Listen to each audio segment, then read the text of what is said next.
It's Sea Duck again is brought to you by Hackensack Brewing Company and their Imperial Pilsner Auga, which was created in honor of the legendary DJs The Awesome Two.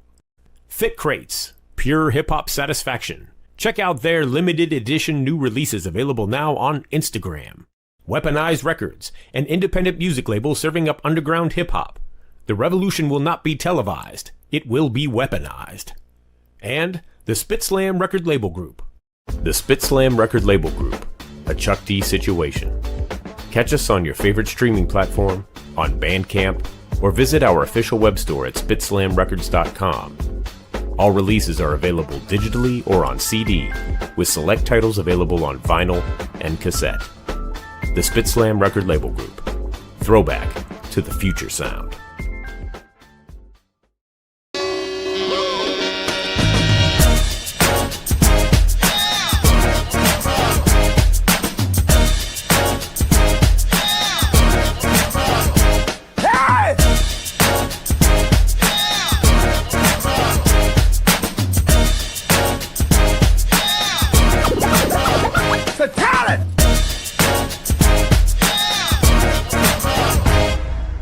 It's C-Doc again. Party people in the place to be. It's another Tuesday night. And if you're tuned into Channel Zero, you're tuned into It's C-Doc again. Hope everybody is doing well. I'm your host, C-Doc. Welcome to the show. And we should have another fantastic, interesting episode tonight. Before we get into that, though, I got to introduce the crew. First up, she got her start at the very first 24-hour all-rap station, KDAY in Los Angeles, talking about our lady from the heyday of K-Day, Jennifer Jenny. You're too close, Mom. There we go. What's that, right? What's happening? Yeah, we were not ready for that. So way too close. Way too close. How are you? I'm all right. How are you? Okay. Doing the damn thing, as it stands. Oh, wow. That's a beauty. But we'll talk about that in a minute. Yeah, I got to get me one of those. All right. That's what's up. Lovely. Shout out to Mike Miller. Our recent guest. So, also joining us tonight, he hails from New Jerusalem. He's got the dopest account on Instagram. If you don't follow him, you surely are a sucker. Ladies and gentlemen, the Culture Clip King himself, Ultrabike 7. What's up, yo? Oh, what's happening? We're doing rap hands. You're right. Rap hands. I love that rappy rap stuff. What's good? Oh, bro, I don't know about everybody else, but I'm very excited for our guest because it's just gonna be a nerd fest. I see. Yeah. I love episodes like this. Yep, as do I. So before we do that, I see you got the new hat on. Oh, no, not even a new hat. Yeah, because listen, right? EXCL FWDXL4 got the new hat on, but that's dope. And this, see, I gotta read this while I show it. Okay. But if you go on Instagram, it's dig, find, listen, sample, chop, repeat. Listen, that's you got to type all that out or find that on Instagram. But yo, he sent me this shirt with and it's heavy too. It's perfect for the fall. Nice. Yo, check out the branding on that. More beats. Oh, that's dope. Like the New Balance. Yeah. And he sent me all these stickers. Like, the branding is ridiculous. That's ill. Trying to do a little something. See that? A little something. That's right. A little something. Yeah. All right. Well, tonight's guest is hails from Boston, and he definitely reps it to the fullest. An author, an A&R, a label head. This guy does it all. I have a question he's probably going to get annoyed by, but I'm gonna ask him anyway. Ladies and gentlemen, please welcome to the show, Dart Adams. What up? What's up, Dark? Finally. Yes. Finally. Yes. Welcome. We didn't know we were in demand. I know. Right? Right? What happened? So my first question is, when are you going to silence all the haters and just release the complete book of hip hop release dates? You know. So this is hilarious because there's two things that people always ask for, and I'm like, one, that's never going to happen because the public, it would collapse upon itself. Society would collapse upon itself. One, that's a ghostwriting book. I'm like, that will never happen. That will never see the light of day for several reasons. And anybody who's in the industry, outside the industry, the perimeter knows why. And also, I think just psychologically, people couldn't handle it. That's one. Yeah. Two, the other one is people always ask, how come you just don't come out with a set thing of all the album release dates? And the actual answer is because we don't know them all. I constantly have to find proof of the windows of release dates. And this is an ongoing thing that I've been doing since. So as you well know, I started writing online in 2005. 2010 is when I start, like after Twitter blows up, I start getting, traction, and people start having me write these pieces about anniversaries, right?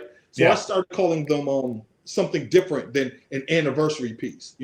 I started calling them like a retrospective because I was serious about it. Now, what I also did was I would tell everybody at like Hip Hop Wired, at Hip Hop DX, at whatever place hired me, I was like, these dates are all wrong. Right. But here's the problem with that, right? The dates were wrong on Wikipedia and had been wrong forever. And I didn't have a solid way of proving it was wrong aside from I remember. Right. And they're like, man, what does that mean? Right? So what I would have to do is I would have to ride the wave and do these doomsday pieces on 420, knowing damn well the album didn't come out until around Thanksgiving. Right. You know what I'm saying? Like it was fall. Right. I remember it was fall. And then also I was just stuck because it was like, I'm getting $150, $125, $100 for these pieces, and I have to send in this thing. So I'm at the mercy of all these places, and they're not going to listen to me. Right. So the thing is that over the years, I get more and more access to databases and the full runs of like magazines and publications and stuff like that. And people help me by sending things like, hey, I worked at a record station, I worked at a college record station, and we put the date on when a promo came in. Yeah. Or we have sheets that tell you the release dates for things, and they digitize them. So over time, I have more and more access to this information to back up what I've been saying for 10 whatever years. Yeah. Now, the other issue is that people are so entrenched in the anniversary content loop that if I give them full proof, and I've done it on Twitter for years, and said, this didn't come out then, here's proof, they're going to keep doing the same thing because they rely on that engagement every year. Because the anniversary content loop, it's not, I go every 5 years. So I leave everything out so I can get the date right. But people do this every year. So every October 27th, every October 28th, they're posting the same shit year after year after year. And it's always wrong. Right. So I can't do an authoritative album release date list because I'm still looking for the date. Like I'm still arguing with DJ Scratch about, he thinks that the album, that album got released in December. I'm like, no, dog, it was released in January, early January, between January 11th and January 15th. And he's like, no, it wasn't. I'm like, Scratch, you helped make the album, right? So when you guys submitted it 4 or 5 months before it came out, you got the promos, you got the advanced copies, then you went on tour, and so when the single came out and the album came out, you don't know. Yeah. I know, because I was at home. Right. I was going to Tower Records. I was going to Newberry Comics. I was going to Skippy White's. You was out on the road, bro. You were shooting videos. I know when the shit came out. I've had similar conversations with LL Cool J, and he's just like, so why'd you say it came out then? It came out then. I was like, first of all, Columbia Records like to release albums on Fridays. and Def Jam was on Columbia. So they had this advantage of coming out in the charts at a certain point, you know, because as you know, Billboard comes out every Saturday. Yep. But if you drop your album on a Friday, then you got that Monday, Tuesday, Wednesday, Thursday, Friday, that whole loop around. So when you enter the charts, you enter the charts higher. And people don't understand that. Right. And I'm like, and people just like, they think that everybody, also, this is the other part. People under the impression that in the 80s until like the early 90s that everybody released the albums on Tuesdays. No, they didn't. It was the Wild West. Yeah.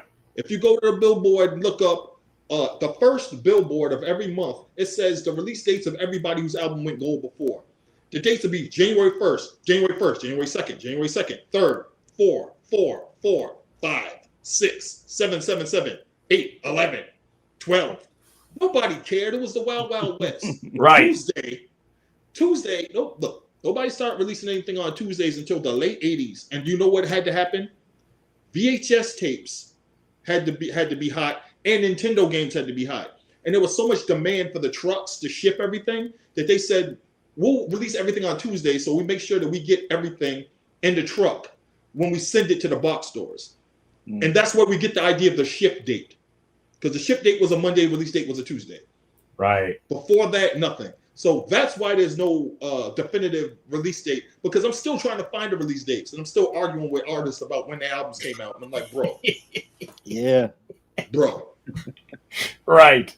And if I remember correctly, Tuesday, that was New Music Tuesday. That's when all of the record reps came to the radio station. Yes. Because again, as you well know, they used to send advances sometimes early, and then sometimes they would service the radio station. It was like, all right, we're gonna give this to you on a Friday. We're gonna play it Friday, we're gonna play it Saturday, we're gonna play it Sunday and Monday, and then on Tuesday you might be able to go out and buy it. Yeah. Yep. We always, you know, C-Doc likes to put up anniversary posts, and then I do videos. So he goes to put them up. I'm like, yo, did you talk to Dart Adams? Because I swear we'd be like, I'm like, yo, you better check with Dart and see if it's for real. Yeah. I was at war with Wikipedia for so long, bro. MC Light's album came out on September. I was like, bro, I was in summer school.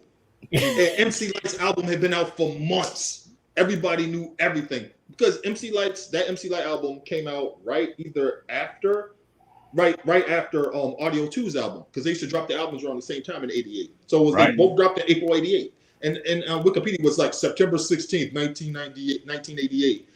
MC Light. I was like, oh, that album had been out.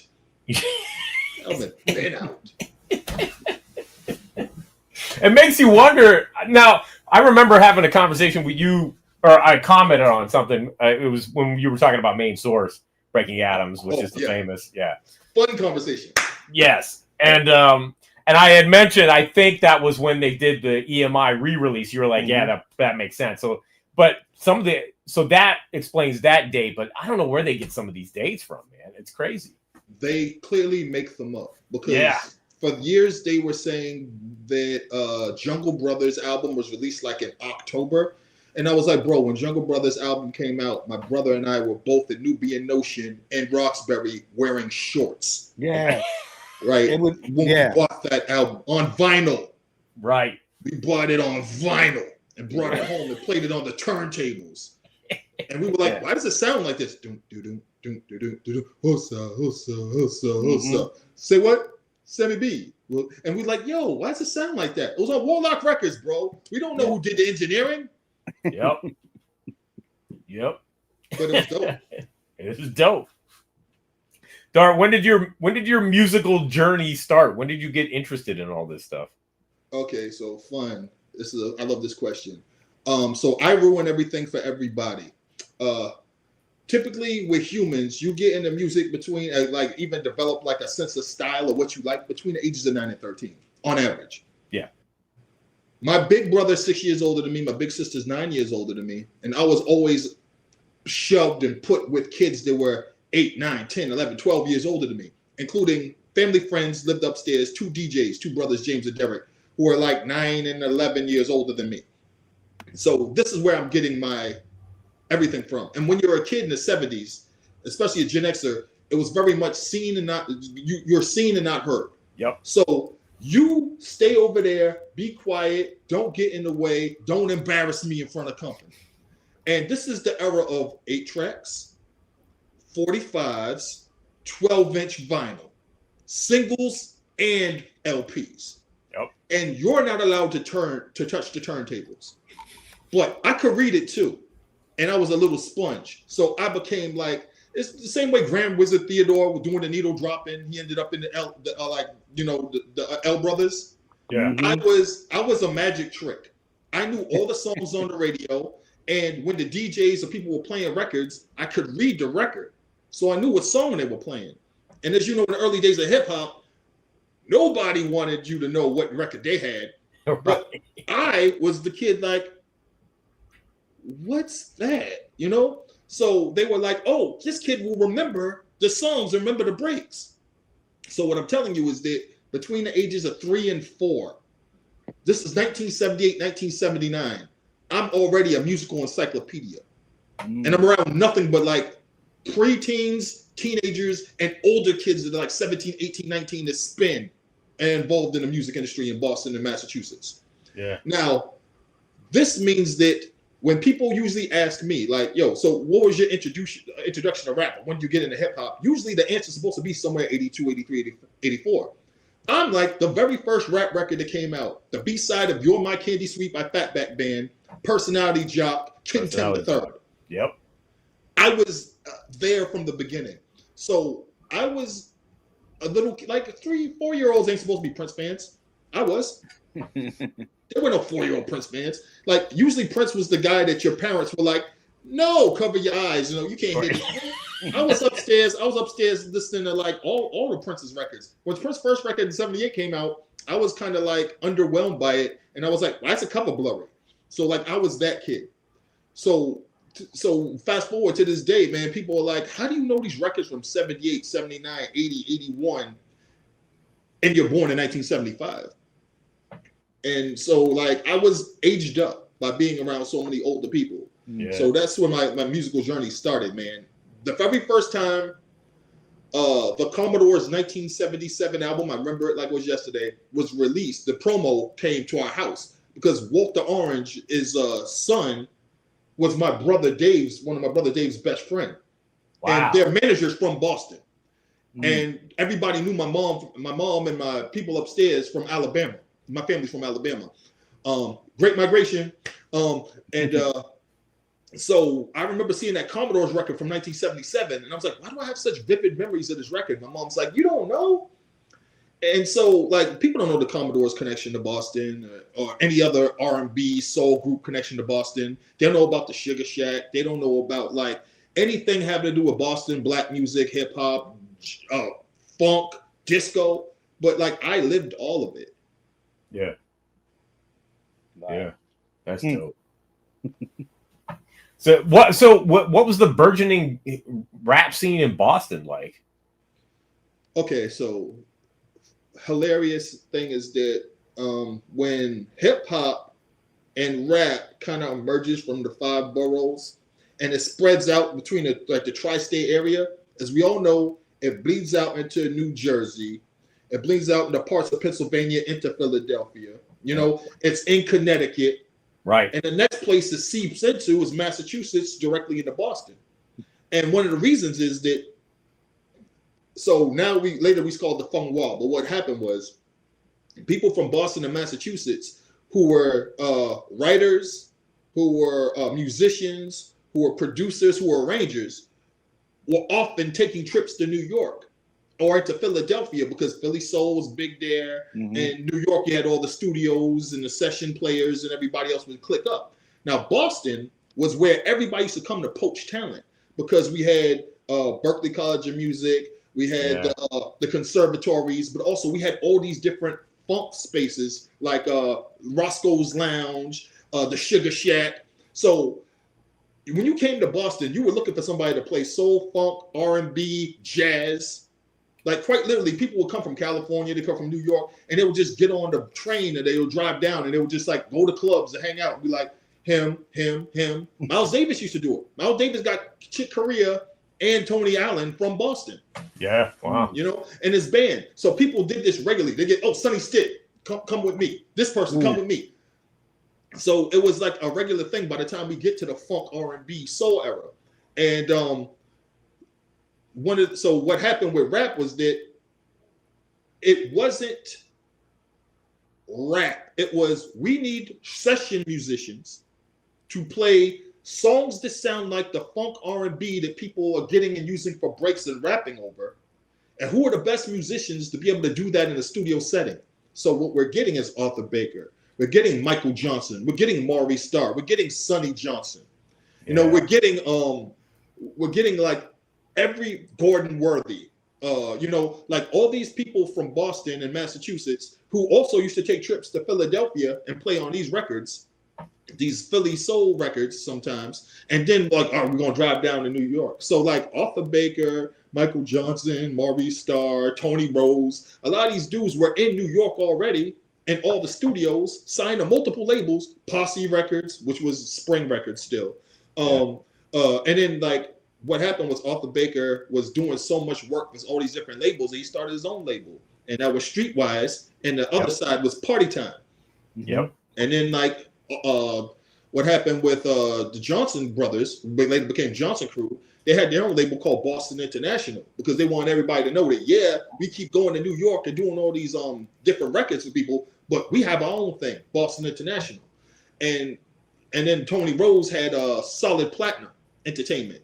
So they were all in New York, you know, because that's where everything was. And then, of course, Arthur Baker, he had Unique Recordings, you know what I'm saying? The studio, where he ended up mentoring Marley Marl, the Latin Rascals, who's the dude that did all the remixing and the engineering, the white guy, him too, and like, so, you know, Andy Panda Tripoli, like all these people, but like he's the dude that told Marley Marl, no, you got to sell these beats. I'm gonna add this remix to this record, and you need to start, you know, putting out your own stuff, you know. Yeah. But like, and then also like the disco side, you had John Luongo and Tom Moulton, who were actually both out of Boston doing all the remixing for like Casablanca, South Soul, all those labels. And they were giving all the musicians, they were giving all these roles to all these people from Boston. So when you look at like Boston, that era, all the early rappers and MCs and groups, when you did your shows, you were going to Pennsylvania, you were going to Connecticut, you were going to Massachusetts, and you were going all around the boroughs. So a lot of early rap shows, 79, 80, 81, were in Massachusetts or Boston. And the early rap radio shows, there was a radio show called The Ghetto, which went back to 1968. 1979, right on MIT's campus, they're playing it. WRBB, which is Northeastern University, was playing rap. WERS, Emerson College, playing rap. This is 79, 80. So I was over, and plus, when you're from Boston, you have family in New York, you have family in the tri-state area, and they would send us these, we used to call hip-hop care packages. So we would get these tapes of all these clashes, of all these battles, of all these things, and like they weren't even properly like credited. So it was years before I realized, oh, that's what this was. That's what this was. You know, they stopped coming after like 80 because, oh, y'all getting the records. Because we had Skippy Whites, we had Strawberries. And Skippy Whites and Strawberries were two of the first, like, and then we had all the like the one stops in Cambridge, Massachusetts, Boston, where the mom and pop shops, which had good rapport with these independent labels like Spring Records, all these other labels, Winley, going back to the days, before Sugar Hill was Sugar Hill, when it was Roulette and like all platinum. So we had all the rap records in Boston, 79, 80, 81. So James and Derek, who lived upstairs, they would come home with like an arm full of like the new shit, the new records. Wow. He rap more mellow. Like I heard everything at 3, 4, 5, 6 years old. Yeah. So, I mean, and then again, if you were a rapper, if you were MC, if you were a rap group, you're doing shows in Massachusetts and all over New England. You know, so that's kind of how it happened. And like, it wasn't something I was like, oh, this is brand new, and I didn't. No, I was always immersed in it from childhood. Yeah, it was filtering up. Hey, shout out Mr. Schick and Mike Miller in the is watching the show. So our friends. Yes, sir. So, yeah. So you, I think I read that you dabbled in emceeing at some point. Oh yeah, I mean, yeah. It's funny. It's funny now because I'm 50, and when you came up in hip hop, you did everything. Yeah, I was graph writer. If you still hand style still good. I was a b-boy. I go to the floor, but I grew so much so fast between 83 and 85 that I got kind of awkward. So it's like my limbs would be hurting. I'm like, I got to do a windmill now.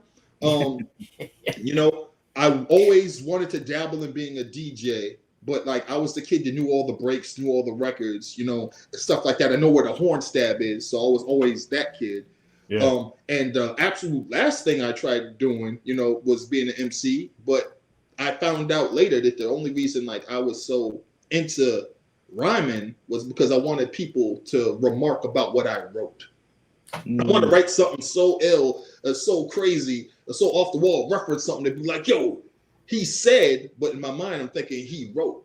But, yeah, when you get to a certain space, especially like the backpack era, I like to call it, like 95, 96, 97, so many people are so nice. And I started knowing people that did actual ghostwriting. And that's another thing. Like, once you know ghostwriters and know all these different things about the industry, it's like going to Narnia. Right? And it's like your mind is just opened and you're like, this ain't what I thought it was, right? Yeah. But like I used to like write. Well, and after a while I was like, you know what? I'd rather be behind the scenes. I'd rather be the person who runs the label, the person who puts all this stuff. So when I was like 24, 25, I was just like, I'm just gonna take a back seat and I'm gonna be like the guy orchestrating everything, and y'all can rap, y'all can rhyme or whatever. Because I saw what it was, man. There are people that really, really, really, really invested in, I'm going to be an MC, I'm going to be out there, I'm going to be in the forefront. And I realized that, like, I just wanted people to know I was nice and I'm good with the other stuff. But yeah, I was at one point. I mean, I still listen to some more old stuff and I'm just like, I mean, because in my head, I'm like, there are people way better, Yeah. Like, I was far from trash. Like I was someone who used to ghostwrite for people and they paid me cash. You know what I'm saying? Like I was one of those dudes like in like the early 2000s, early zeros. But then look at who I'm next to. I'm next to like people like KT and Chuck Mark from Schizophrenics who's running around with Big Daddy Kane. You know what I'm saying? Like when your friends know Ski and Jay-Z, you know what I'm saying? Like you're like, why would I even do this? You know what I'm saying? Okay, I'll tell you. One time it was me, my brother, and my friends. We're sitting in the couch, and KT's talking, and we're watching BET.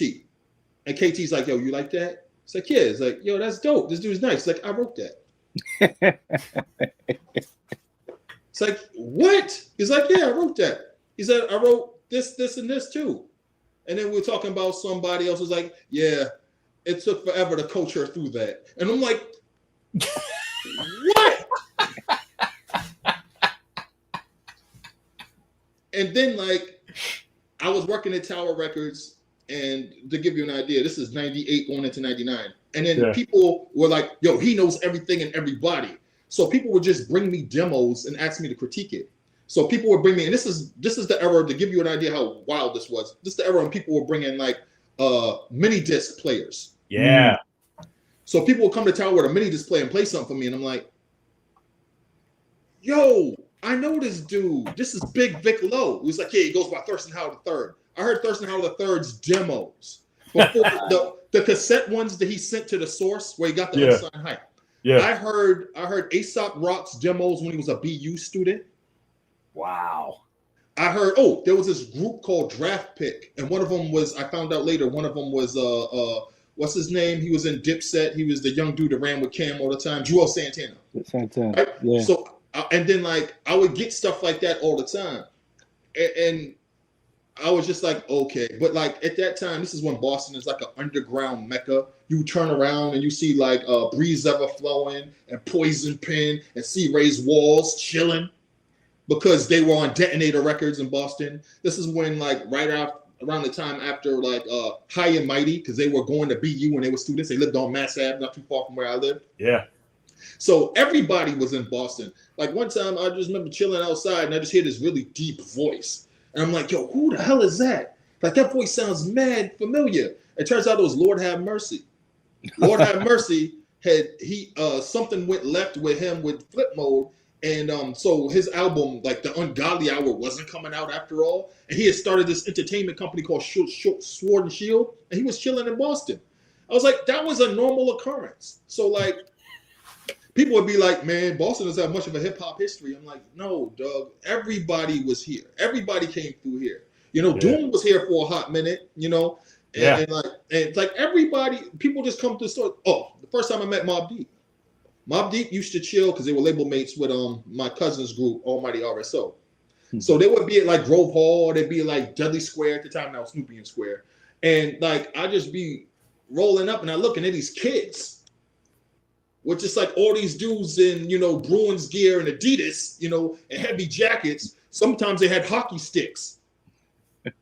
Boston is no joke, man. It's like a black dudes, Latinos walking around with hockey sticks. You know, oh, don't fuck with y'all. But like I saw these kids with them, and I was like, yo, who are they? And I roll up and I realized, oh, it's the peer pressure dudes. Because at the time, the one video that they had that got played on BET's Rap City was peer pressure. Peer pressure. Yep. Yeah. So it's like it's the peer pressure dudes, and this is before they signed the New Deal. You know, so they were like, this is around the time that they were like transitioning. Yeah. And then they became label mates on RCA. So yeah. Mm-hmm. Wow. That's crazy. So when did you start writing professionally?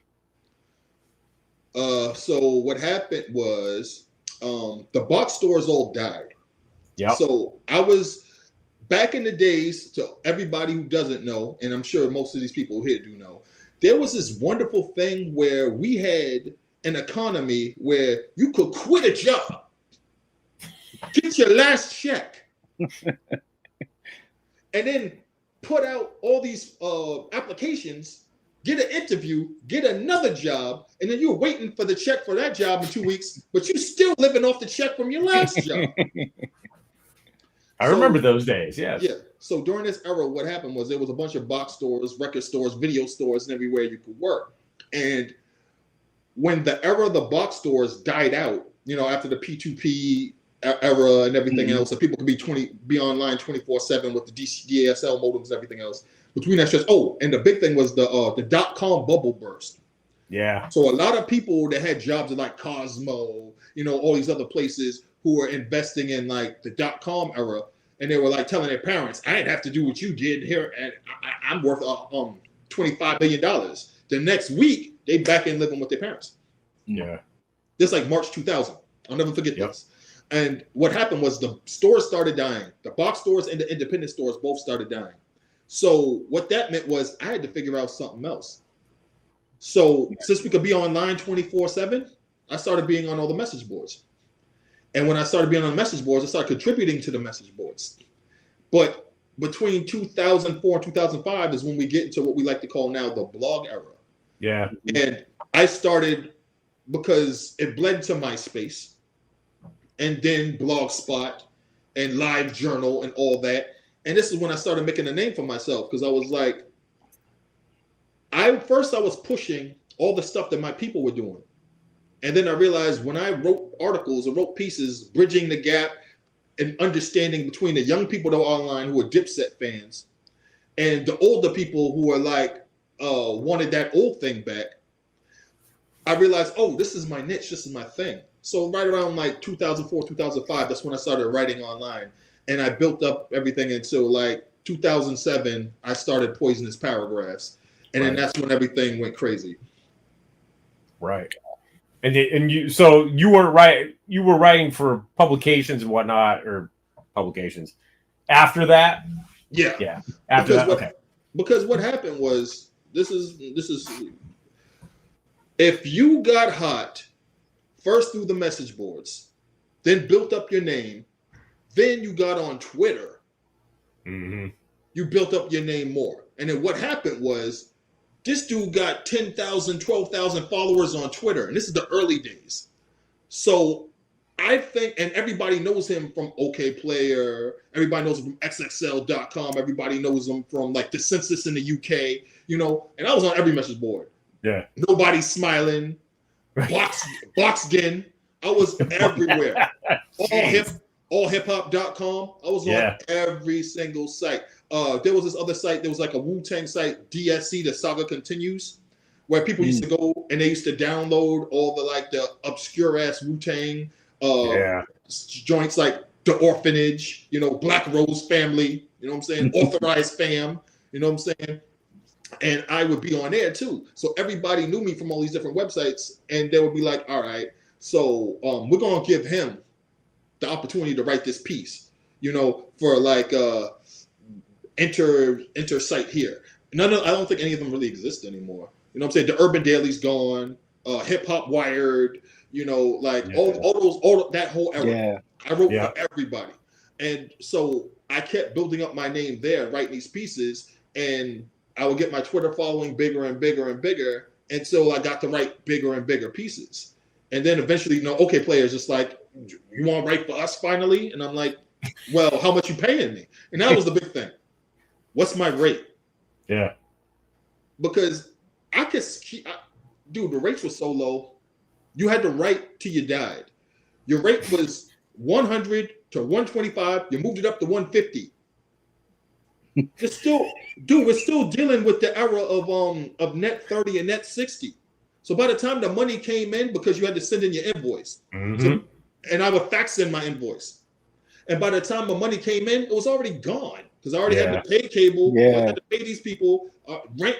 So by the time the money came in, it was already gone, and then I was already killing myself for the next invoice. And so the important thing was like, give me a bigger rate, and you would get teased by like the bigger spaces, like maybe, oh, they want you to write for you. They want to write for you. They want you to write for them. But what would really happen, and this is something that people do not talk about, people would be fans of yours on Twitter, read your pieces, and then write a version of it for the place to block you from ever having the opportunity to write for them. Wow. Damn it. So that happened to me a lot. I'd be like, I'd write something, or then something else. Oh, God bless Jerry Barrow. Jerry Barrow explained something to me. He was like, are you aware that you giving people free articles, free pieces with your Twitter timeline? I'm like, what are you talking about? He was like, if you scroll down your Twitter timeline 6 hours, you've just given at least 3 to 5 people ideas to write for people were writing for Deadspin. People were writing for what was the site that there were so many sites that existed back in the days, but I would be scrolling through these sites and Jerry Barrow and Alvin Blanco would be like, you're aware that all these articles are written because of the conversations you had on Twitter. Wow. And you told them where to go to find the information. Right. Wow. And you explained the timeline in detail at 2 a.m. Gave the clip notes. Yeah. Right. Just Blaze gave me one of the best DMs I ever got in my entire life. And I was complaining. I was sad. I was just like pissed off. Everybody be taking stuff from me. I do this. I'll write something and then I'll Google it and I'll see the whole article somewhere else with like a different name on it. He was like, hey, Dirk, people want to see you win. They don't want to come on here and see you complain about not getting the bag and not getting to it or someone else having your job. Yeah. He's like, so you need to figure it out because there are a lot of people that are pulling for you, me included, and you just got to figure it out and stop worrying about all the outside noise because what it's doing is it's making a situation that's bad for you. So it's a self-fulfilling prophecy where you never get to where you're supposed to be. Mm-hmm. And I didn't at first. I was just like, it was in one ear out the other at first, but then like maybe after maybe 24 hours, I realized what he was saying, and I kind of changed my approach, and things started changing, and things started moving differently for me. Yeah, yeah. You're speaking of the box stores, I read I think it was it 3 parts, because it's been a minute, that 3-part section where you talked about working at Tower Records. Mm-hmm. Yeah, that was yo, man, I never thought it would be like reading about somebody working at Tower Records because it'd be so engaging, but it was great. It was such a great story. Because what happened was, back in those days, I was so broke, and again, net 30, net 60 is killing you. Yeah. And the other part about the blog era, which people do not talk about nearly enough, especially if you're a rap journalist, because not everybody in the space is a rap journalist. They write about rap and they were stands, Right. but they weren't rap journalists. I was an actual journalist without going to journalism school, and I was in and out of hip hop, like immersed since 78, 79. That being said, the thing that they didn't talk about in the blog era was that a lot of people were faking it till they made it, and lying, straight up lying, because they would. And this is before Instagram even existed. This is the days of TwitPic. Yeah, they would go somewhere, take pictures of themselves with all these celebrities, go to all these different events. They were on the list. Go to all these different things. They went because there was an open bar and food, and they're broke. And they would talk about like their lives and everything else and put it on their blog and make everybody want to be them and live their life. When in reality, if you check the DMs, they were begging people for money constantly. They were couch surfing. Mm-hmm. They were depressed. They were going through it. They were borrowing clothes from people. But they're dead ass, and they're telling everybody that, oh, they're living this great life and all this other stuff. And they're trying to make people want to move to New York to blog and do that. They were all broke. They were all broke. I know for a fact. They were all broke. Even the ones that had like contracts and deals, they were inequitable, and they were complaining. They lived with a bunch of people who they had roommates. You know what I'm saying? Mm-hmm. Like, and they were bouncing from here to there. They were always like asking somebody, "Hey, could you send me gas money? Could you send me this? Could you send me that? Could you put something on my PayPal card so I could eat lunch?" You know what I'm saying? Because you're always running behind all these celebrities and all these rich people. They're not paying your tab all the time. I gotta tell you, I have a lot of famous rich friends whose numbers are in my phone who I never called and never asked for anything. And I gotta tell you, that's the only way for it to be. They are not gonna support you. They're not gonna carry you because they know that at some point they tried to support an entourage and they learned the hard way. That's how you go broke. Yep. So you got to figure it out. So one of the things about the blog era that I hated the most is that it gave this false sense of, I cover this art, I cover this music, and I'm part of the story. You're not making money like the people who are here. The person who's doing is getting the shit end of the deal. So you're getting nothing. So that's the one thing I realized. And in writing, I explained it like, dude, in hip hop, when you looked at the flyer, it was the DJ, the sound system, and then the rapper was this big. Yep. Mm-hmm. You're under the rapper, bro. So I needed people to understand that. So when I did my stuff, I did my pieces, I had to figure out, how do I make myself the person in the big print as opposed to the person down here? Yeah. What do I do that nobody else does? Besides piss off everybody at Complex.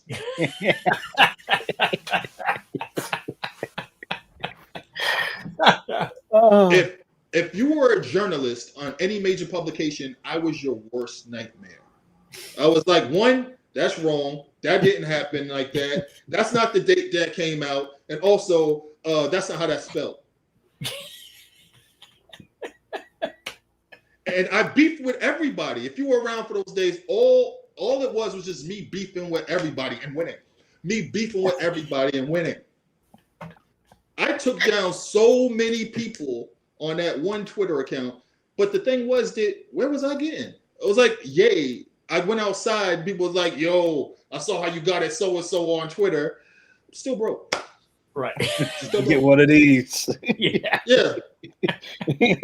Like Fonte said, I'm the most famous person in I'm the most famous rapper in your apartment complex. I was the most famous blogger.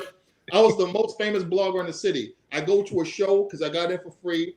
And then like I knew shit was weird when I would go to shows and the person who's on stage would be like, yo, Dart's here, bring him to the green room. Go to the green room, like, yo, it's Dart Adams. And I'm like, bro, you just dropped the album. Like you're on stage. And they're like, oh my God, it's Dart Adams. I'm like, what? So I knew something was weird because I'm like, you are getting paid show money. You're on a tour. You have got the advance. Right. I got in here because I'm on your guest list. I couldn't afford this show if I wasn't on the guest list. Right. And that's something I really need to like stress to people, man. Like I knew that it was really weird that I was a celebrity but broke. I knew that it was crazy that like people were like, yo, how do you know Clark Kent? I was like, I know Clark Kent from the 90s. How do you know Questlove? How do you know Just Blaze? How do you know all these people? I'm like, bro, you have to understand. They're fans of stories. They're fans of the history. They're fans of minutia. Yes. But the thing is that that's not the wide audience. And I had to humble myself and realize only certain people care about the liner notes. Know what I'm saying? Only certain people care about when this break came out and everybody else used it. Yeah. These are conversations that me and these are conversations that like me and like Jake One have forever. You know what I'm saying? But outside of Jake One and Alchemist, like if I was in a room with Jake One, Alchemist, and Static Selector, we're having the time of our lives. Everybody else in that green room is bored out their minds. Right. We do it every week. Yep, we do it every week. Now imagine trying to write books.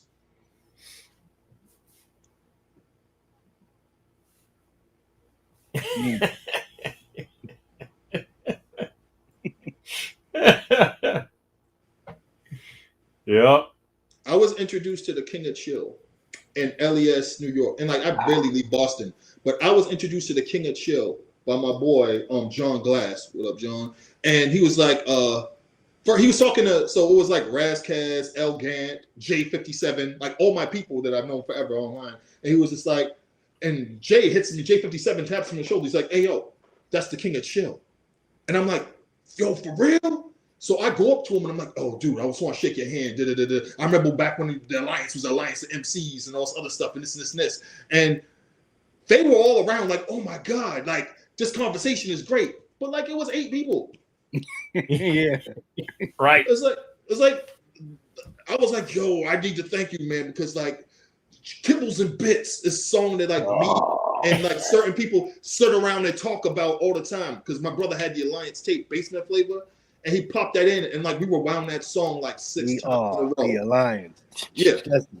Yeah. Like it's a loop and there's no added drums. And the drums are so low that people don't realize that they just let it rock.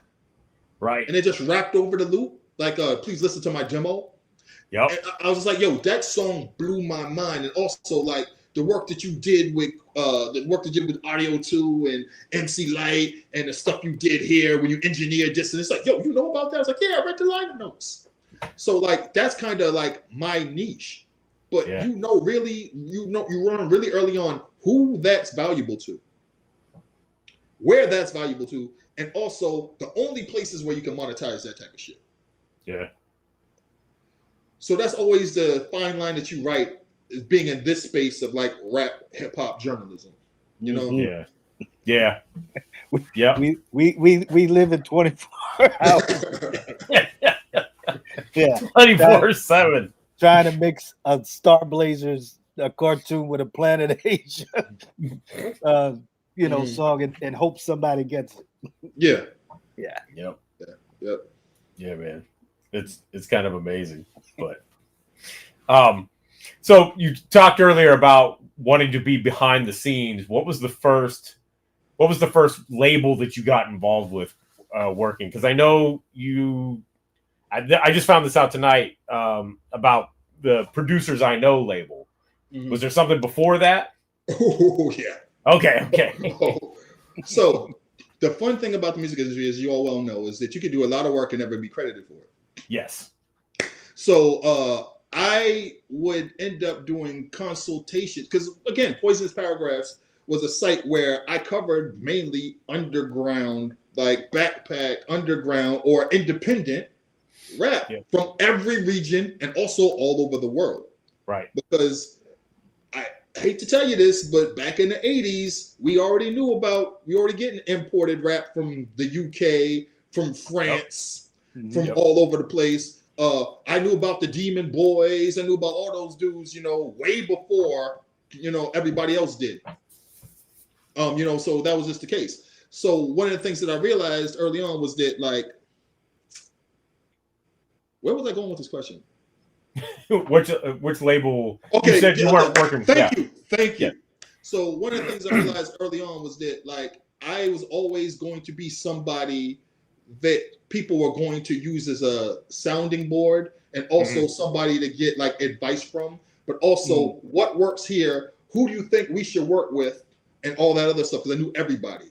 Right. When you're in Boston in the underground scene, you see everybody in the way up, going from indie to getting signed to a major to on the way down to getting dropped off a major, trying to figure it out on the indie scene and being self-sufficient. Yeah. So I see everybody. So people would hit me up, and what happened was, like, any indie label you could imagine, from the ones I did not fuck with and used to talk shit about on Twitter, like Baby Grand openly, like I straight up talked about Baby Grand so badly that they put up a line where it's like, if we owed you money, contact this person and we'll get settled.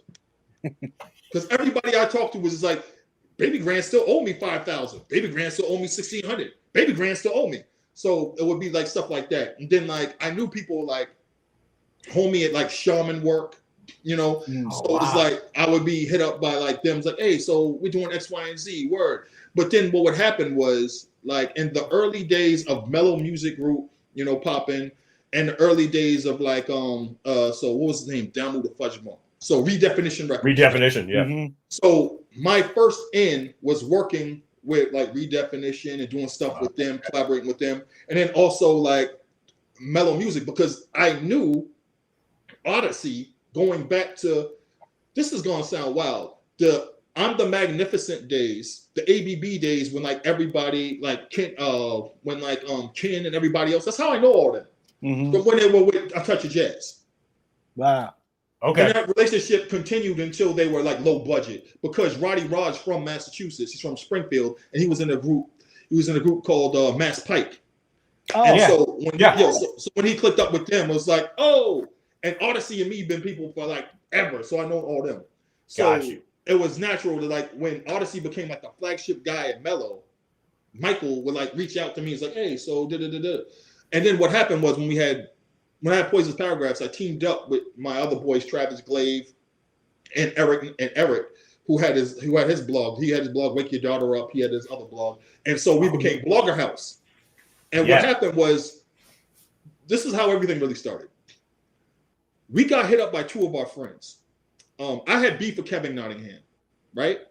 He's a piece of shit. I had beef with Kevin Nottingham, and my boy at the time, his name was Haas Low. He was like, they don't know what to do with my album. I was like, yo, send it to us. So we listened to it. It was like, Haas, this is a classic. This is a classic. We need to find a home for this. Now, at the same time, for those who don't know my backstory, for some odd reason, I know everybody in Detroit. I don't know how exactly it happened, but it's because back in the days, I wrote something about, so there used to be this thing called acid rap. There was this dude named Esham. Esham's booming words from hell, and KKK kill the fetus. So in Boston, we're where everybody sends their problem children. So the kids in Michigan that were trouble, they sent them to Massachusetts. The kids that were gangbanging in Cali, they got sent to Boston. And then the kids that were messing up in New York and New Jersey got sent to Boston. And they got here and they were like, why'd you send us here? Like, these people are crazy. Like, they don't even wait to be from the same neighborhood. They beefing with side streets that are 30 seconds away walking. And you sent us here? But what ends up happening is that I would write about like all this music that I heard. People would sell drugs in Memphis, come home with Prophet Posse and 666 Mafia and Project Pat tapes, and we'd like play that. So what happened was I had all this stuff where people from Detroit were like, "Damn, you know all about our stuff, Federation Records, all that other stuff." So I knew everybody in Detroit.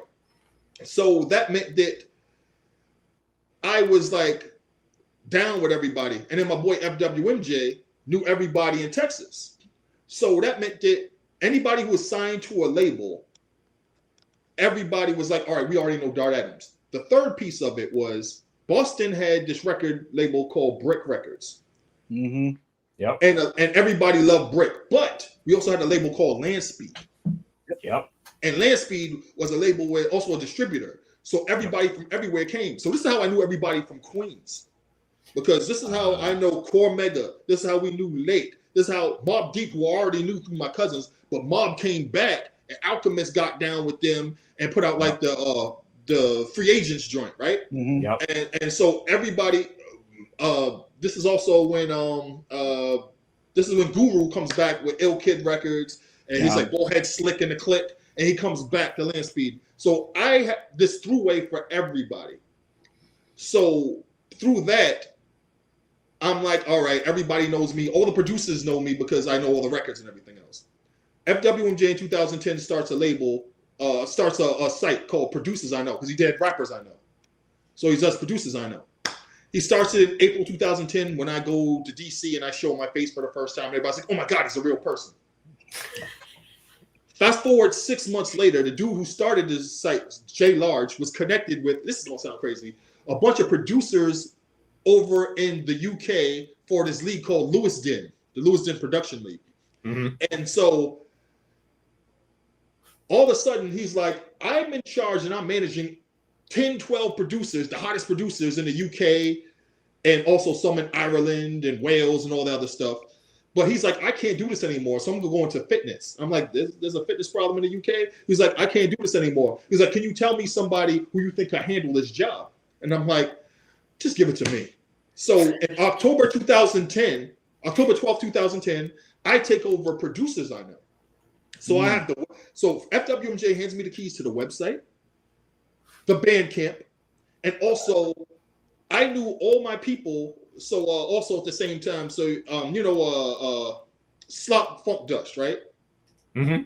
M Phases, all those dudes. Again, I know everybody. So all those dudes were in the same production squad, and they were also affiliated. And also he was running Raucous, because he ran the Raucous 50. So this meant that everybody knew who I was. So he was just like, yeah, yo, so everybody wants to pitch stuff to you. I was like, cool. So Producers I Know, it blew up because I didn't sleep. And I would peruse Bandcamp and SoundCloud. And I would find all the hottest stuff, all the dopest producers, and I would just post it on the site. So this is how like a young K-Tronado, when he was K-Tradamus, ends up getting, you know, seen. And also I had a show called The Scrunch Face Show that ran from 2010, 2011, that would run for 3-4 hours. And we would just play beats and just talk to producers and talk to artists on the show nonstop.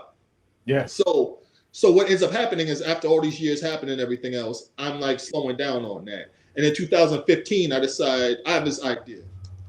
I'm going to do an 80s beat tape.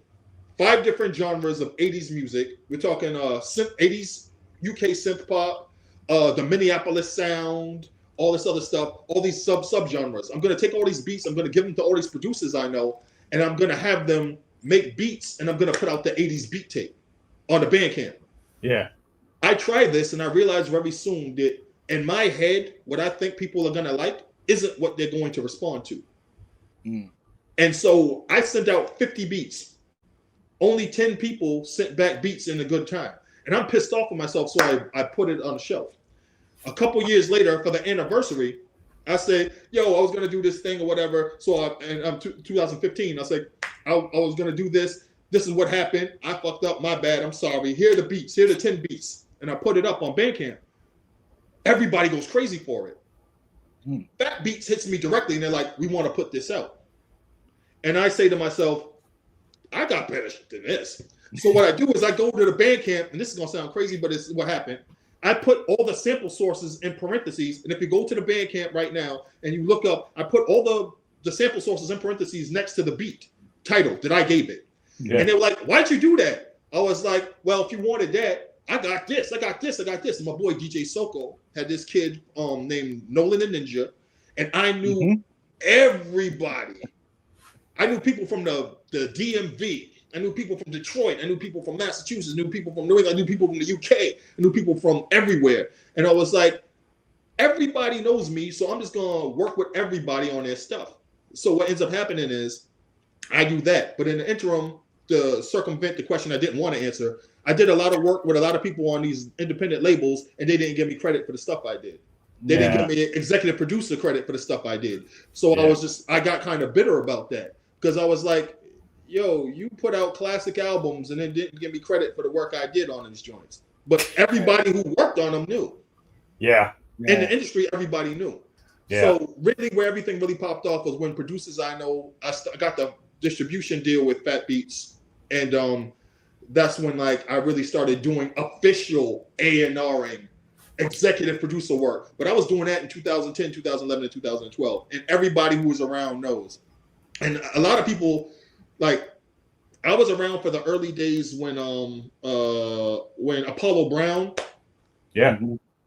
Apollo Brown initially got his deal with Mello because the other record that, Haslow's record was the other record, but the other record was Apollo Brown was in a group with DJ Soko and Journalist 103, Gas Mask. Yes.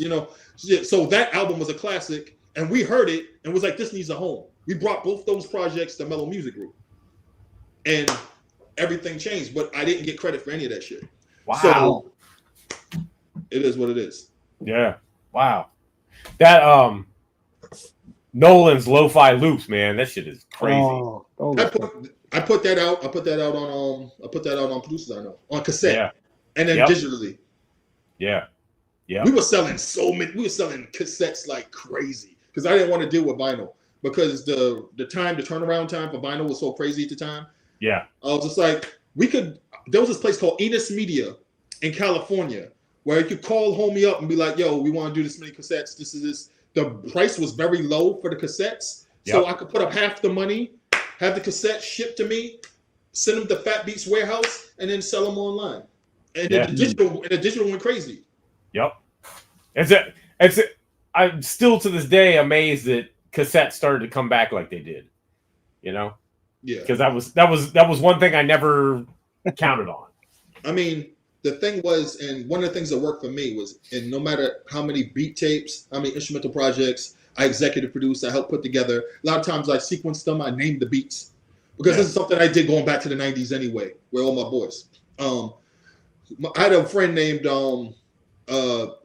he ended up producing for KRS-One, OC. So there's a record that OC did, Star Child? For Grit drawing on it. My boy Vanguard, who was in a group with me called the Worldly Philosophers. Why, I don't know. Why not? My boy Vanguard, he ended up producing a lot of that stuff. He came over our house. He brought his MPC in a not 2000 not XL 2000 in a duffel bag set up, and we would burn CDs that he would send to like L Fudge, these other people. Wow. And he would get on the Fung Water, New York, with beat CDs. And so like he that's how he like Inebriated Rhythms, Grit Records, and so that's how he got like a lot of those placements. So like I worked with him, and I used to like help name beats and stuff like that. So with Producers I Know, what I did was I was like, this is my philosophy. When I have a beats, you send me 50 beats, you send me 75 beats, send me 30 beats. I don't care. What I do is I think like this. Side A, side B of a cassette tape. And I think first song on side A, last song on side A. First song on side B, last song on side B. What's in the middle? What's in the middle of side A? What's in the middle of side B? And then I work from there. And I work the sequence and what flows. And I did that with everything. And that's why I was able to make so many I think I finished like maybe 10 to 12 beat tapes between 2016 and 2018 that never came out because I was like halted the label. But that was my thing. I sent all the stuff. Oh, and when my label was done, I took Adidas boxes. I took all the cassettes that didn't sell from Fat Beats that they sent back to me. And I signed over all their back stuff because you're supposed to retain everybody's rights for 6 to 7 years through the labelees. I gave everybody their rights, all their music back to them. So the only people that can make money from their stuff is them. That's something I really wanted to do because I talked to 7L and Esoteric and I asked them, I was like, yo, and also I talked to dudes because they had Eastern Conference, my boys, Eon, everybody else, because they had Eastern Conference. I was like, is it possible to have a label and not have everybody hate you? And they were like, not really. It's like, because you're always the bad guy. Even with your friends. You have your friends on your label and they'd be like, I got screwed. You're like, I got screwed. Yep. They're all cool now. Yeah. But look at how long it took. You know what I'm saying? Copyright and Cage or not, but as far as working. Copyright always got beef for somebody. Copyright's still mad that I corrected him having wrong release dates on Instagram. So copy be mad. I love the music, dog, but you can be mad, dog. I'm right. Copy's hilarious. I'm right. Yeah. Yo, man, you're the authority as far as I'm concerned. So I gotta ask some specific Boston questions. Gangstar Posse. Yes, Guru, love this one. Wanna Be Down. Explain it. Okay, I love this question. Now, Gangstar goes back to when it wasn't even really officially called Gangstar. When it was Guru back when it was Keithy E the MC, Suge when he was Sugar Bear, and Suge's brother who was the DJ and he was like still in the group. I think his name was Suave D or something like that. And so it was them three, but it was usually just the two of them. And they would just like go to every talent show you could imagine, every venue you could imagine in Massachusetts, not just Boston, Massachusetts, sometimes out in New England, and they would just win everything. So what happened was they had people that were down with them. One of the first dudes was a dude, a DJ, with two names, which is confusing. His name was Mike D and also DJ 12B Down. Pick one. And then like you had Smitty, Lil Smitty, who is down with them, and then also you have who's the dude who is on Knowledge, Damo D-Ski. So Damo D-Ski, who's also down with them. But then you had some other perimeter people. So what happened is they're a crew, but they also had a producer called Beatmaster V. So they had another dude, Beatmaster V. So they used to record, and they used to sometimes go back and forth between Boston and New York, but they used to record in this place not too far from here down the street called Downtown Recorders, which was also a studio that the Pixies used to use too. Wow. So Boston isn't that big. So like the punk rock, the hard rock, and the rap scene, if you had the engineer who knew how to do all of them, that's all that mattered. You use the same studio, right? You're using Pyramid Studio, using Ford Apache, like all these other studios. Beautiful Sounds, Mr. Beautiful had his studio. So what happened was they finally get on radio in Boston and Leco's Lemma, and then eventually they get a deal through K-Tel Wild Pitch in New York in 1987. Now it's Gangstar Posse at the time that they signed, right? And they put out maybe 3 or 4 12 inches. But the dudes in Boston are like, yo, nothing's shaking with this Stu Fine dude. We're never going to get an album. So screw this. We're going back home to Boston. The only person who stays is Keith. I'm talking about Google. Yeah. But at the time, Wax Master C was already in a deal-ish situation, a demo deal-ish situation with a dude named Polecat from Boston, who's like, this Stu Fine dude is full of shit. I'm going to the armed forces. So he leaves. So Premier and Guru are just there. solo, and they're like, well, why don't we just click up? Because he hears some of his beats. He's like, yo, you're nice. But what happens is they start working with DJ Mark the 45 King. They put out, that first single, and Stu Fine finally, for some odd reason, pulls the trigger and says, all right, I'll give you an LP. So they working on that LP for maybe 2 weeks. They had like 2 weeks working on the record. Comes out between January and February 1989, and it drops. Now in Boston, Gangstar Posse is Smitty, it's Sandro Castro, it's Mike D Want to Be Down. So he has his own label called Be Down Records. So you have Gangstar Posse for years in Boston. And if you've seen the video, read the label, it was being played on Rap City. Yeah. As Gangstar Posse, read the label. Right? And so they're being nominated for Boston Music Awards, and Gangstar is over here on KTL Wild Pitch. Now, where everything switches is when Spike Lee says he liked the song that Google did. He wanted to do another version of it, Jazz Thing for Mo Better Blues. Yep. That song gets them off of Wild Pitch and gets them signed to EMI Chrysalis. Yep. Right. And when signing to EMI Chrysalis, the very first thing is those lawyers said, "We're gonna send a cease and desist to them Boston motherfuckers."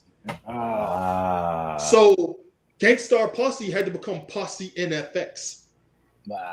So they have a song called Black or Your White. Black or Your White. And by the way, the Black or Your White video, this is gonna sound wild, but the person who directed that video was this dude named Hype Williams. Oh shit. Yeah. So that's how that happened. There were two Gangstars at the same time. Yeah. And the wild thing is that salute Premier, because Premier knows the entire history and the backstory of all the different incarnations of Gangstar. And I will tell you, I was at when Gangstar got their star on the Walk of Fame on Tower Records in Boston after Moment of Truth came out. I was there, and it was like all these different people in the backstory and the history of Gangstar were there for it. And it was like a homecoming for Google, because for the longest, people didn't even know he was from Boston. And even though the whole story was written in the 1994 issue of The Source, people still didn't believe it. That's crazy. It's funny because the first Gangstar song I ever heard was Bust the Move Boy. Yeah, because Bust the Move Boy. They used to play it in Philly, and I loved that song. So then when I used to tell people, like later, Premier wasn't in the group then. Yeah. So, and the thing is that the early press for him was in Billboard, and it was in Black Radio Exclusive, and they listed them as a Boston rap group. Right. Yeah. Wow. Crazy. Yep. Hey, Doug, question. Mm-hmm. Why Adidas? Okay. Boston always had an antithetical culture to New York. If they want plastic, we get in paper. Okay? If they say Coke, we're drinking Pepsi. Because it's New York, and fuck New York. They don't even shout us out on their records. You know how much we did for New York, and they act like we don't exist? We're 220 miles away. My cousins live there, and they act like we don't exist. They act like we're the redheaded stepchild. You know what I'm saying? New Yorkers will come to Boston and be like, "Oh man, I want some weed. Where am I gonna get weed? We got weed here." You know what I'm saying? So it's like it was always that issue, right? So the short answer is that Adidas were considered something that was very Boston culture, and it happened because in the stores in Boston, the sneaker stores, the people that sold Adidas were able to give deals. They were able to do bulk stuff. They were able to do all this other stuff. So in the hood of Boston, we had Harry the Greeks, Crystals. We had a place called Mickey Finn's Downtown Crossing, and they specialized in Adidas. They specialized in Adidas to the point where people from the UK and Europe would come here to get their trainers. Wow. That's how we knew what they were called. And so Boston just really affixed itself to Adidas, because in New York, Nike started getting more and more popular, and then they had this idea of the sneaker called the Uptown. Mm-hmm. And so when the Air Force Ones came out in New York, they were like, "Oh, this is the sneaker." And Adidas said, "Oh, cool, we're going to release a sneaker called the Skyjacker." And the Skyjacker was popular in two places, Boston and Detroit. Wow. Boston and Detroit, for some odd reason, had this parallel Adidas culture. And we were like, how did that happen? So, yeah. But like Adidas was very much like everything Boston. So if you watch, if you go on YouTube and watch a documentary about Boston or something about Boston, or you hear something about Boston, it's Boston Records, everything's Adidas. Everything is Adidas, Adidas. I've been wearing it, like I've been in my neighborhood, South End, Lower Roxbury. It's all Adidas, everything. We said these things called the Adidas trees, where they threw Adidas in the tree after they got old. But also, if you tried to walk around the area with Adidas trees, with Nikes, what would happen was you might get knocked out. They might take your sneakers off, and they might throw you in a dumpster. Wow. A lot of people woke up in Chinatown dumpsters with no sneakers and no jewelry because they thought they came to Boston wearing Nikes, or they wore a Yankee cap or a Mets cap later, because we didn't care about the Mets until '86. The '86 World Series was like, all right, now we hitting everybody from New York in the face. So like, oh. I'm glad I wore my Adidas when I was up there. yeah. Thought I have to do this because I know you're a sports guy. Yeah. As I said, I grew up. I mean, I still live in Jersey, but it's right across the bridge from Philly. When I was a kid, I no longer am. I was a Sixers fan. Yeah. So when I see this with Doc and Bird, listen. We used to hate Boston, hated the Celtics. I used to hate the Celtics with the passion. I even went up there. I'm a Nets fan now. I've become a Nets fan. But I went up there a couple years ago. My homeboy is a huge Celtics fan. I went up there, man. It's a great sports town. But so you follow all the Boston teams? All of them are? Absolutely. So when you're born in the Boston City Hospital, I was born in Boston City Hospital, August 17th, 1975. And on my wrist were two things: Baby Boy Adams and fuck the Yankees. Okay. So when you grow up in Boston, even though some people later like pick their own teams or whatever, they're wrong. You're a Celtics fan.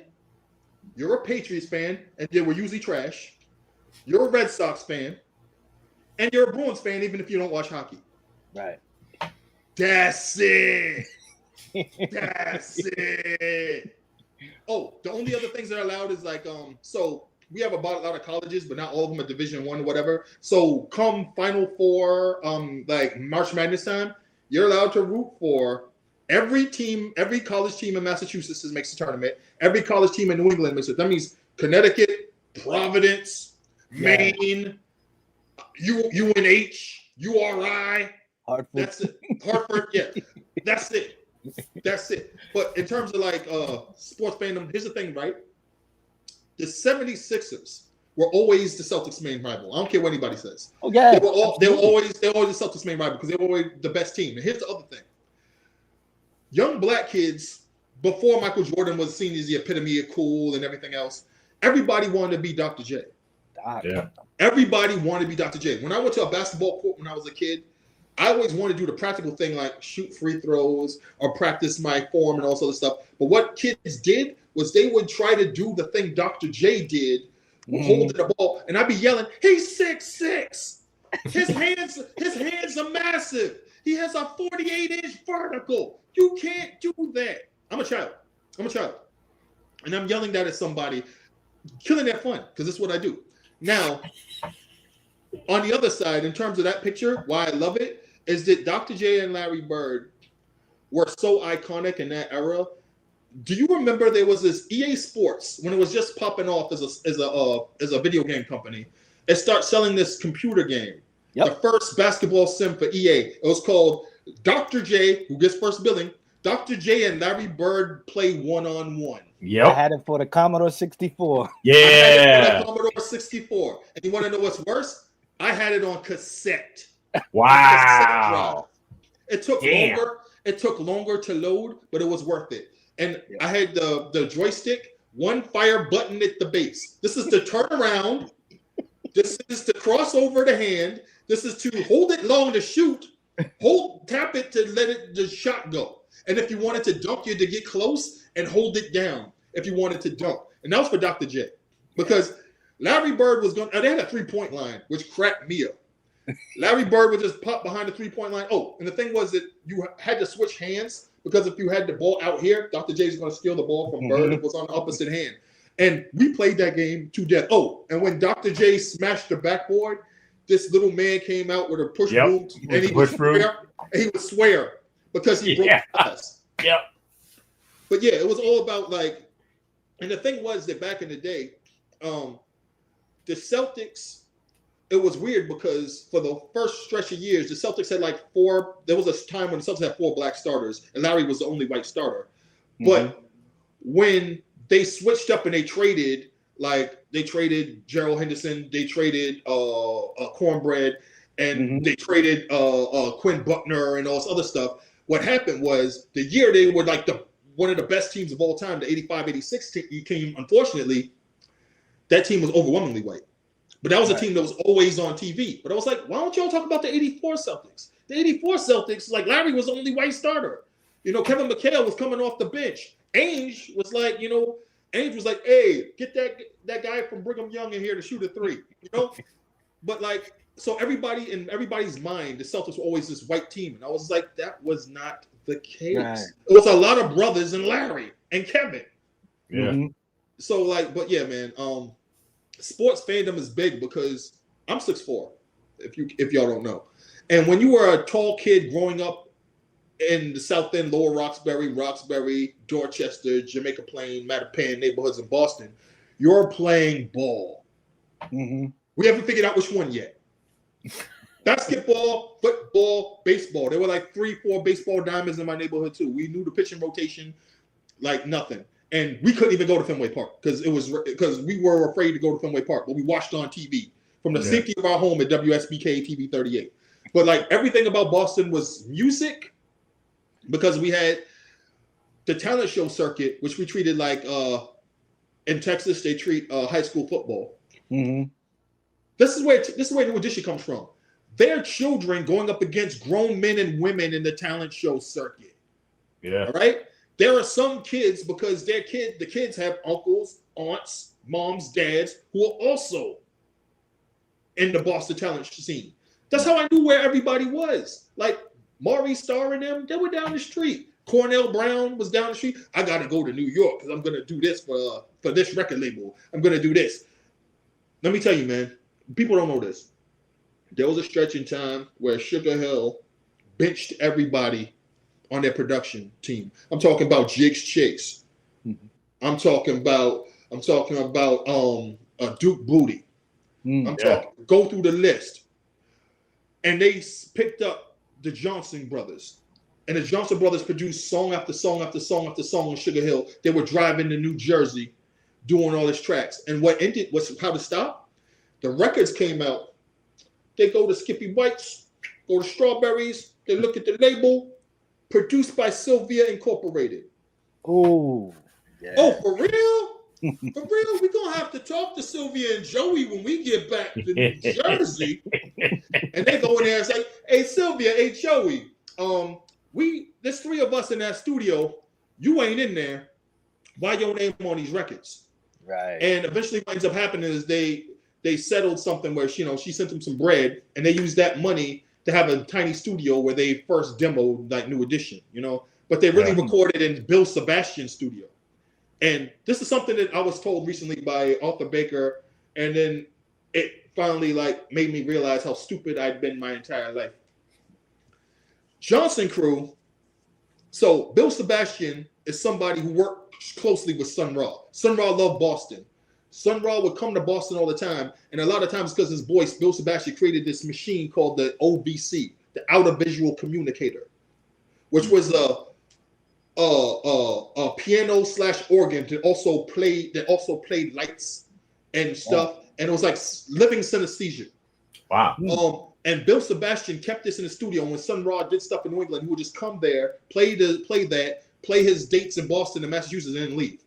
And the Johnson Crew were connected to Sun Ra's orchestra. So Johnson Crew were basically an offshoot of Sun Ra's. Wow. So that's why. Wow. So that's why Space is the place. Yeah. Look out for the OVC. Space Cowboy. Yeah. And I was just like, oh my God, how did I not realize that? And Yeah. I grew up with Sun Ra records everywhere. When I was a kid, one of my favorite movies of all time was Space is the Place. Like I could recite it from verbatim. And I was just like, how did I never connect the two? That the Johnson Crew were an offshoot of Sun Ra's orchestra. Wow. Or Sun Ra's orchestra. Orchestra, yeah. Yeah. And I was like, I felt so dumb. I was like, yo. And I was like, why do you think Sun Ra was always in Boston? Sun Ra was always in Boston. Yeah. And I was just like, oh. He's like, it was like, yeah, man. It was like, that's how they got, that was their connection. Wow. Crazy. Yep. Dart, do you have any underrated, or I don't want to call them like guilty pleasure albums or records, but underrated records that you hold in high regard that you could recommend or suggest people check out or give another listen to? I love the records that people forgot even existed, or when they came out, they were super underappreciated. Yeah. Especially by like me when I was younger and I couldn't, like, for instance, like salute Divine Styler, right? Yeah. Divine Styler released this album called Spiral Walls. Spiral Walls containing Autumns of Light. Autumns of Light. Yep. When the album first came out, the source panned it, said it was terrible, said it was noise. When I first heard it, I was like, it's 1993, I believe. When I first heard it, I'm like 17 to 18. I'm like, this is trash. Fast forward to 1997, 98, and I listened to it again. I'm like, this dude was so ahead of his time. Yo, man. This is what Mike Ladd was doing. This is what LP was doing. This is what everybody who did spoken word, Mums the Poet. This is what everybody was doing. And then what really opened my mind to realize that I was so stupid about it is that for some odd reason, I immediately loved, not me, but in comparison, I immediately loved Freestyle Fellowship. When I heard Seventh Sign on a cassette tape from my boy in Cali who got shipped to Boston because he didn't know how to act. And then incidentally, he taught us all how to do everything. And then I started reading Monster, the book by Cody Scott, because of my boys from Cali who got shipped to Boston for acting up. All my boys who were in gang culture. I was like, oh shit, this is all the stuff you told us, right? So like that album, that's one. Another album that people just couldn't handle at the time. I mean, I don't think people underappreciated was there's a group called Chicago called Rubber Room. In 1999, early 99, March 99, they released an album called Architechnology. Yep. That's one. There's this album called Presage. By Presage called Outer Perimeter. I think it's like the 1200 Hobos, kind of did. It's like a turntablism album. Okay. Gotcha. Presage, Outer Perimeter, another one of these albums that like people like just slept on. I think AC Alone, the album he did with Mumbles, the book of human language. The book of human language. Yeah. That one. El Diversifier Imaginarium was dropped in 1998. I don't know that one. I gotta check that one out. Yep. And I think so in Boston, we had a lot of kids from all over because of colleges and other stuff. So we had people from the Midwest and a lot of people from the West Coast and the Pacific Northwest. Yeah. And what they brought with them was hip hop mail order, Attack Distribution, like all these other places. So we started getting all these like tapes and stuff from all the skater kids and all these other people that like nobody else really cared about. So another one I say is there was a group called Sacred Hoop, and the retired EP. Yep. That's another one. So, and then on the Boston side, Scientific Criminal. Oh yeah. The only reason we had is because Scientific's crazy ass, he printed up the vinyl and the cassettes and the CDs, and he would go to radio stations in New England with them in the trunk and sell them out the trunk. Yeah. He'd go to the radio station, play Lawtown, play Jungles of the East, and then everybody would come to the station like, yo, where can I get that? So like that's one. And then like the last thing I'm going to mention is Concrete Click, Lyrical Terrorism, the EP. From that one is one that's like all-time great. If you can find KT's album, Killer Tactics album, I can't remember what it's called right now. Oh, Why I Hustle. KT, Why I Hustle. For some odd reason, there was this dude in Japan with 5,000 copies of them just sitting on them. What? Wow. I think he just sold them to him in bulk or something stupid. But like, I was just like, yo, KT, why is this dude in Japan has a website just selling Why I Hustle? He was like, it's a long story. It's a long story.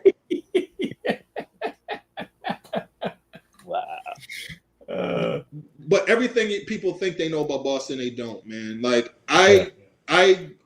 if there was a Southern rap album, I'm talking about. I was hearing rap albums from No Limit back when True still had Mr. King George in it.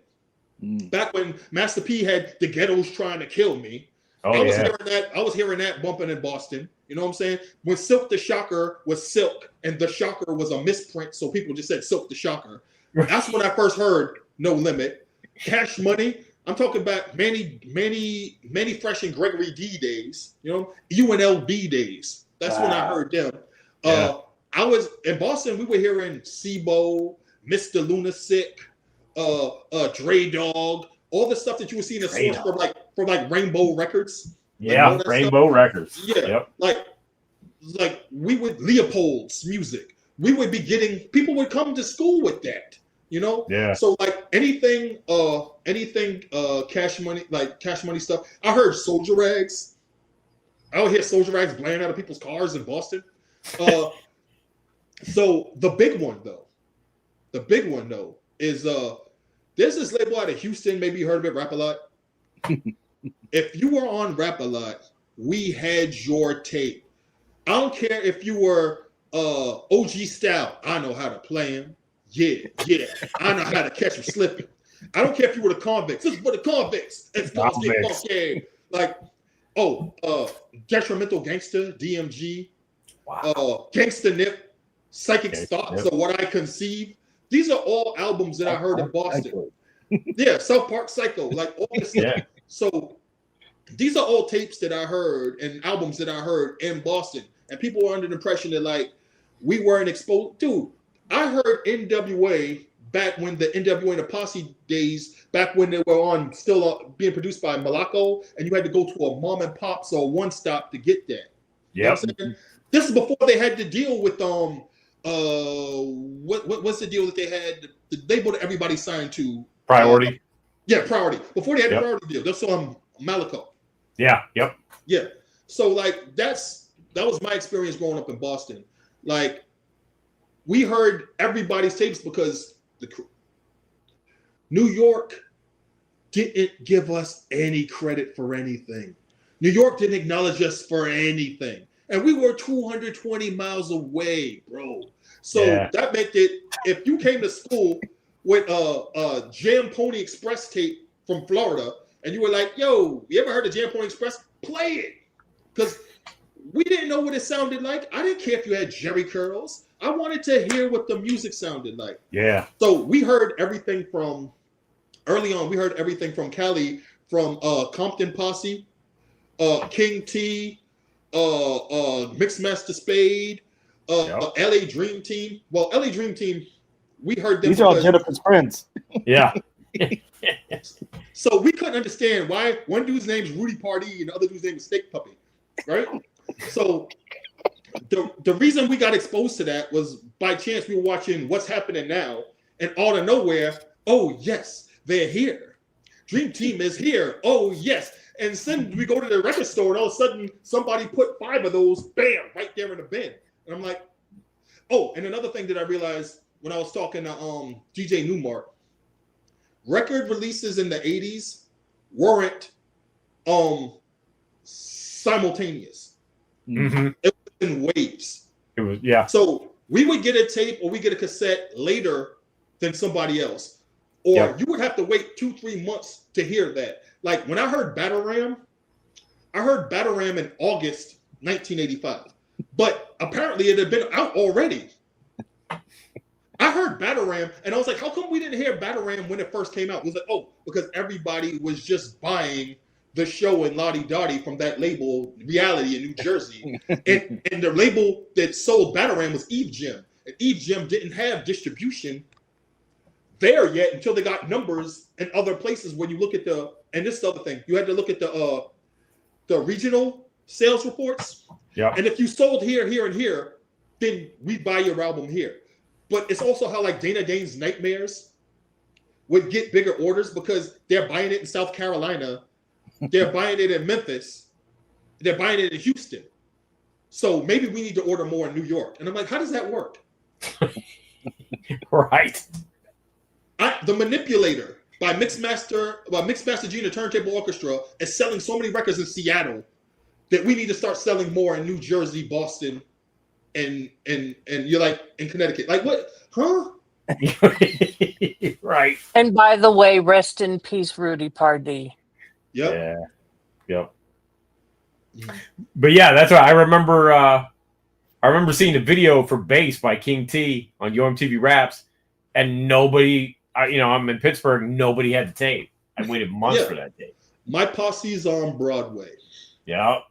I remember my introduction to it being my boy Sean, my brother's friend Sean, his roommate was a DJ, and he had a promo on vinyl. He was like, "Hey yo, I want to show y'all something," and he puts it on, and he was like, "All right, the upstairs neighbor is gonna knock and complain about the bass," and I was like, "Okay," because he was playing My Name Is D Nice before that, so he goes. The Posse's on Broadway, yeah. And I'm like, what is happening? My heart. I can hear my heart. I'm like, what is happening? My Posse's on Broadway, yeah. And I'm like, what is happening? What is happening? And then he stops it. And he's like, wait for it. Boom, boom, boom, boom, the front door. The neighbor from him says, hey, the music's not the problem, Sean, but what it is, it's the bass. It's shaking the walls. I have a painting on the wall. It's about to come down. My wife was holding on to the painting for dear life.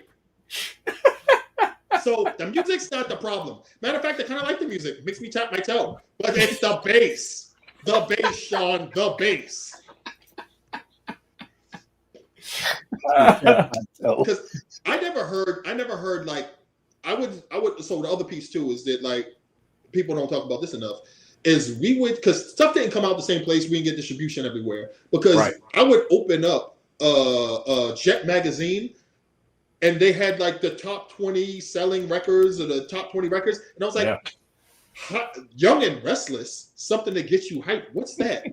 Right. Sir Mix-a-Lot, Swass and Seminar, Ron C. See ya. Like, who's buying this? And how come I don't see it in the store? And then I would go, and I'd be like, yo. Do you know this? He was like, ew. What happens is they have to sell a certain number before they get distribution in the Northeast. And I'm like, okay. And he's like, well, here's the thing.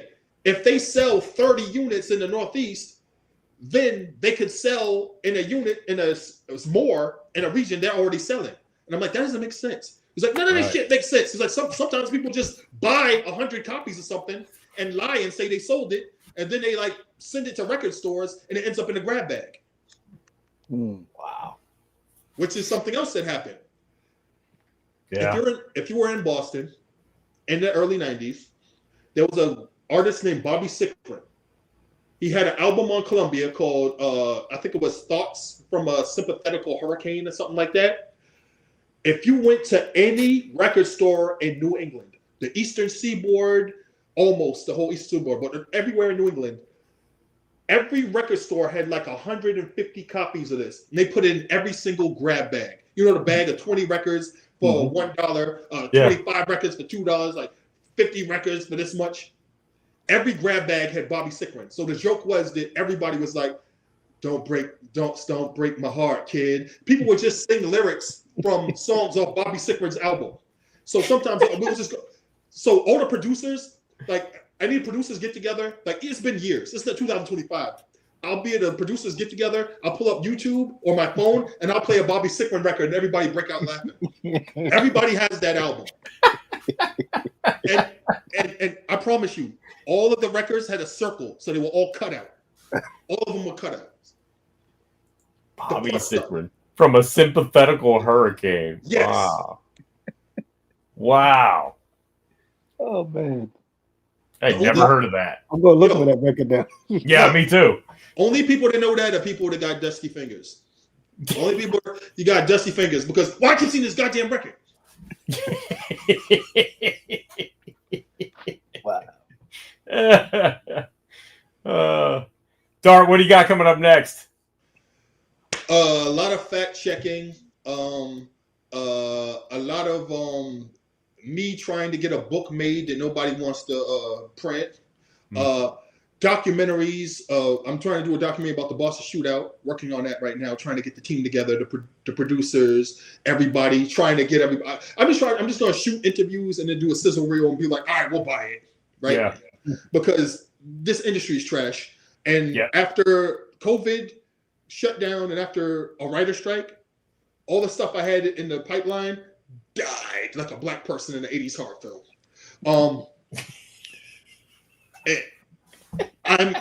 I do like a lot of. I've been in a lot of like. I've been in a lot of like docuseries. They just aired the Boston the Believers Boston Red Sox on ESPN. I was in Celtic City on HBO Max. I did one before that called Murder in Boston about the Charles Stewart case. So basically, I just get DMs about, hey, you want to be in my documentary? So I do a lot of that. Yeah. I do a lot of historical like writing and stuff like that and like archival work. Because I figured out that was my niche. Because if you can find out when somebody released a record in 1987 that made everybody else use that breakbeat, then chances are you can find out when a historical event happened in 1790 by going through records when everything's written in quill pen. You know? Yep. So similar stuff to that. So it's just a lot of that, man. It's a lot of speaking engagements. Yeah. I teach a hip hop course right now for Premium Inc. So I do the course I'm doing right now is the evolution of the rap group.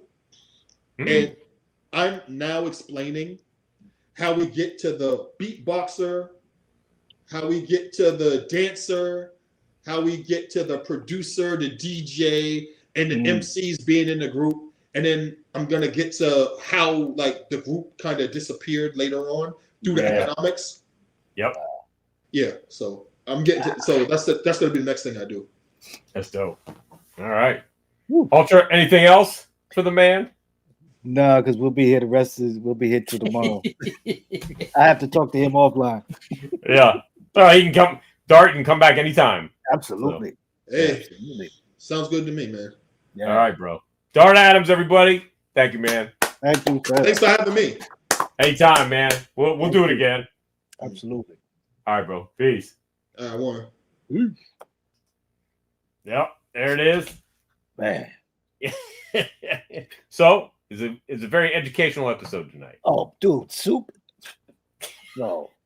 When he said that thing about Sun Ra, I'm like, what? I know, right? Yo, which is funny too, because I was literally just talking about Sun Ra with my homie Tirade the other day. So I was like, okay, it's like it's Sun Ra on the brain, because evidently his mom. I just found out that his Tirade's mom was working in New York at a time and used to run into Sun Ra all the time, whatever she was doing. I was like, what? He's like, yeah, I know, right? I'm like, huh? So very strange. I love talking to people who are from, like, because I'm from Jersey, but my hip hop scene is Philly. So these cities that are second cities to New York, because everybody just go, oh, East Coast, and it ain't all. No, nope, not at all. Because not at all. I'm at in Jersey, it's South Jersey. Right. It's not even, DJ Mark, Flavor Unit, Newark. All that. It's Camden, it's Philly, it's different. So exactly. It's great to hear, like, commiserate with people to know that you're an outsider still. Exactly. Shit, I'm in Pittsburgh, bro. It's like, yeah. When did you get that, Jennifer? You're muted. I said since he's watching, I got it a couple days after the show. Episode? I think Excellent. Looks awesome. Looks amazing. Yeah. it's a big heavy Love it. heavy duty. Heavy duty. Everybody and their mothers in there, Yeah. Fantastic. We got to tell them including again. Joe Coy and Howie Mandel Howie Mandel. Okay. and Chris Rock Yeah. And yeah. and Good enough. Pantera. I was just gonna say where you can get that at. It's at Mike Miller Photo on Instagram. Yep. I Mhm. believe it's his. So And his link tree. everybody go. Yeah, Yep. go. Yep. In his link tree. Yeah. In his link tree. So, yep. All right. Well, that is our show for this week. I guess I don't know if Dave and Mocha are doing the show tomorrow night. I'm assuming. Mr. Chuck in the place. What's up, Yeah, Dave and Mocha have been doing a show, so probably. I don't know what record it's going to be. So see if they're around tomorrow night. I can't. Oh, Flatline had a new episode of Hip Hop Gods tonight, so that's up on Mixcloud now. You can go check that out. He and I kept saying that there were going to be new Angie Don't Stops, but we've been doing repeats for the past couple of weeks, so I have no idea. But I do know there will be a mixtape on Sunday, and the mixtape Sunday night, 8 p.m. Eastern Standard Time, right here on Channel Zero, playing the music of our next week's guest. Who we got coming up next week? Errol Eats Everything. Yeah. Ah, I love dope. how Ultra goes. I forgot. I don't remember. Oh yeah, we booked that a while back. No. Yeah, No, but we That's- talked about it like 2 hours ago. But 5 minutes ago. Yeah. Yeah. So join us next week for Errol Eats Everything, who has one of my favorite albums of the year. Doc So- put me up on that. Yeah, man, that album was crazy. So yeah, I'm very anxious to speak with the man himself.